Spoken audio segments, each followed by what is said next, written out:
The number of Americans who have mistakes on their credit reports is staggering. A 60 Minutes report exposed that most people cannot even correct the problems. CBS 2's Christine Sloan follows up.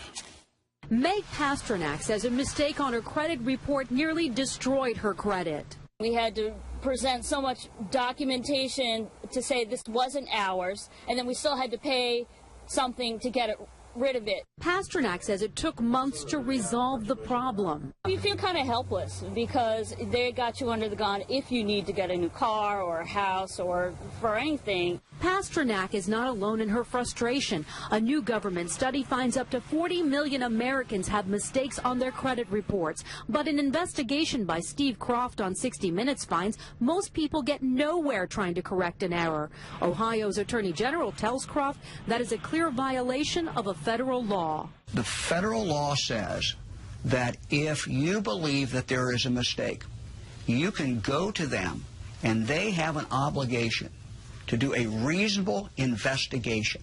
They're not doing a reasonable investigation. End result, if we're successful, is a deletion of that record from your credit report. The credit pros in Newark help people fight agencies like TransUnion and Experian. All the information they receive from a customer, they translate it into a code. They don't forward the letter and the proof of payment to the creditor.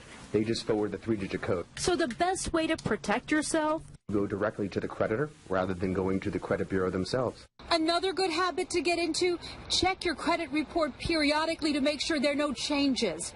In Clark, New Jersey, Christine Sloan, CBS 2 News. And like 60 Minutes, we were unable to get an actual person at the 3 credit reporting agencies. 60 Minutes was referred to the spokesperson for the agencies, who provided a statement citing an industry-sponsored survey that showed 90